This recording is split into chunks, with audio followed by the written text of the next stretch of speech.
Ourselves in the mood of an after-dinner crowd, and please help me welcome Anthony Hogan with his speech, The Best Gift. Anthony Hogan. By the way, Scott is much more decorated than me. He has more awards. Okay, well.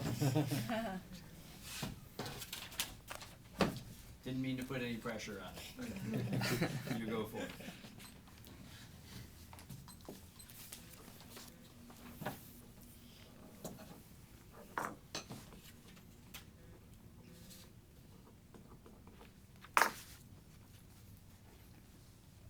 What is the best gift you've ever received?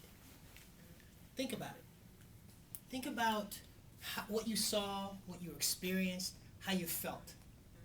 As a matter of fact, I actually want you to close your eyes for a minute. Everyone, close your eyes and think about that best gift you ever received. What did you see? What did you experience? What did you feel? Was it kind of a mirthful glow? Was it an excitement? Did you see the packaging? What was it?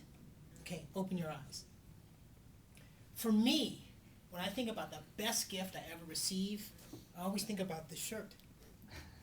Because this shirt is one I actually bought for myself. But I bought it for myself on a trip that my mother gave me back in 1994 to South Africa. I'd like to share with you some of the sights that I saw, some of the lessons that I learned, and some of the feelings that I had on this trip, which was definitely the best gift that I ever received. Now, this shirt right here is actually the oldest shirt in my wardrobe. I bought this in 1994. You can see it still looks pretty good. Original tag and everything on it. Keep it looking good. But why did I choose this particular shirt? It was the color scheme. Because the most glorious sight I ever saw in my life came in South Africa.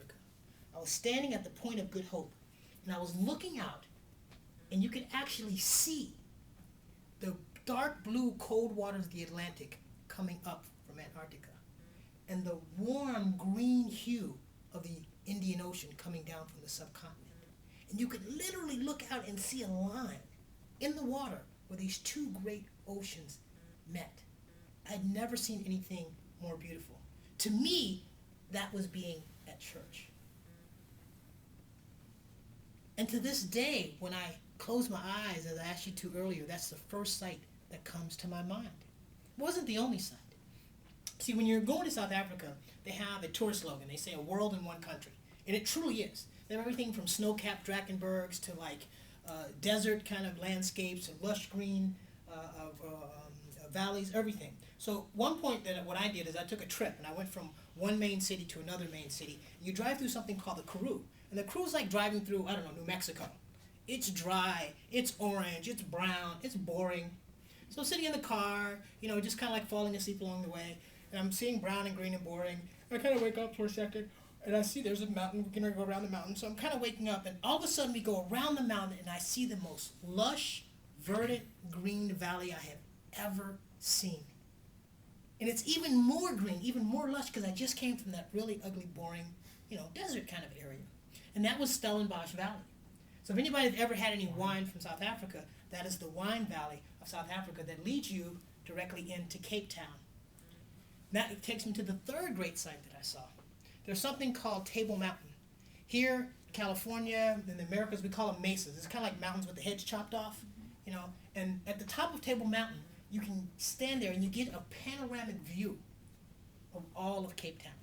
You're at like the bottom of the earth, so to speak, and you get a panoramic view looking around. It's absolutely beautiful. So those were, at that time, the three most beautiful sights that I ever saw. So that was the first kind of element of this gift, was beautiful vistas. Second thing was, what are the lessons that I learned? Well, I specifically remember meeting a teacher named Miriam in Durban. And I was talking to her, and we were just having a little conversation. She goes, oh yeah, I speak 5 languages. And my jaw dropped. I was like, 5 languages? You know how much money you'd be making? Like a 6-figure income in the U.S. speaking 5 languages. She goes, well, it's normal here. I speak 5 languages because my kids speak 5 languages. She spoke fluently English and Afrikaans, which are the 2 colonial languages, but she also spoke Zulu, Sotho, and Xhosa.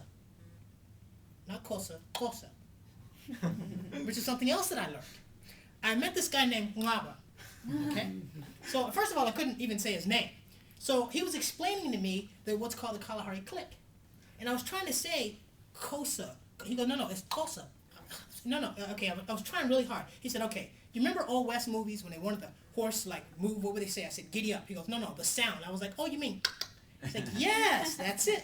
So he took a piece of paper, he wrote it down, he said, X-A, X-E, X-I, X-O, X-U.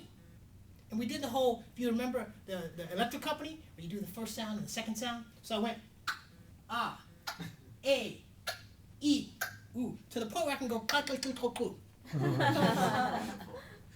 I was so proud. I would walk around going, yes, I know people here speak Kosa. And to actually talk is called Koka. So I could actually say it with two syllables in the same. I was just so... And what was really cool about that for me as a lesson is that I kind of speak Spanish, and I used to always say, oh, I can't really learn another language. But then I realized that in my homeland, people speak 5 languages as a natural part of life. That I, too, could actually learn to master my one other language of Spanish. So I learned a very important lesson. The third thing is, what are the things that I felt? And this was most important. You see, I grew up with stories of the civil rights movement. My mother, while she was in high school, got chased by dogs. She got shot by water cannon. She was put in jail to secure rights that I could even stand here today in San Francisco and talk to you. Now, I'd always heard about those, but I never kind of felt what the emotions of something like that was like until I went to South Africa. You see, I went on during the time frame which was, for us, Christmas, which is their summertime. And everybody goes from one of the main towns, which is Johannesburg. They'll go to Cape Town or to Durban, which are on the coasts. So I rode with this guy from Johannesburg to Cape Town. Now, on the way, he said, oh, I'm picking up a friend in Kimberley. Now, what Kimberley is, how can I explain this? In South Africa, there's something called the Orange Free State. The Orange Free State is the place where people of my persuasion are the least liked and desired. It's the nicest way that I can put it. It is the area that is the Afrikaans homeland. And when South Africa became more open, a lot of people went back to the Afrikaans homeland as a way to get away from all of the blacks and the coloreds and the Indians. Okay, and so I know we were going through this. Didn't really think anything of it. He said, I'm just picking up a colleague, a friend. So I'm sitting in the front seat. He goes, he picks up the colleague. She walks up. There's a dog there, and the woman is there, and they're talking to, I think, who's the father. The dog's like, just jumping around and, just, yapping and blah, blah, blah, everything. They're petting the dog and all of a sudden. So I get out of the car just to go into the back seat. The dog immediately looks right at me, starts to growl, and has to be held back. For those 3 seconds, I was the most scared I'd ever been in my life. And I've been through basic training and kind of fake shot at with bullets and everything, but I had never experienced anything like that fear for that. Just 3 seconds. The time frame it took me to get out of the front, to get freaked out, and then go into the back seat. And I realized that this dog had been trained to look for people that look like me. There was another experience. It was a black SAP, South African police. And I met him, I can't remember where I met him. He said, oh, you should come to my house for a barbecue. So I went over to his house, nice little small house, little small neighborhood. He invited me in, I met his wife, we were sitting down eating, and he said something to me that just blew me away. We started talking about some of his experiences, and he looked me dead in the eye and he said, I want to thank you for the civil rights movement, because what you did in America helped teach us. Now, I didn't participate in the civil rights movement, but I'd heard all the stories, and I'd never realized the impact, not only on me, but on other people around the world that actually had. And I felt like I wanted to say, you're welcome. But just that feeling of gratitude that he had for something that my people, so to speak, but literally my mom, my aunts went through, and how it helped him, gave me a feeling that I had never been able to feel before. I'd never felt a sense of, wow, my people, my family has done something that has reverberated around the world before. And it made me realize that all the experiences that I have in life are important, are part of me. As Juan Pablo said in the beginning, help make me who I am. It was a huge, massive feeling and this great lesson. So, in the beginning I told you that the biggest gift I ever received was this trip to South Africa. It was kind of a lie. the greatest gift that I ever received was the gift of travel. Because every time I have traveled, and now it's been to 18 countries, I see something, I learn something, I feel something that changes who I am. That makes me a better person. That makes me a better man. That makes me a better father. That makes me a better Toastmaster. That makes me a better husband. Anything that I want to be, anything that I'm going to become, I'm better at because of those 18 places. Those 18 great gifts that I have received. And what's absolutely wonderful is that I still have 200 more gifts to go.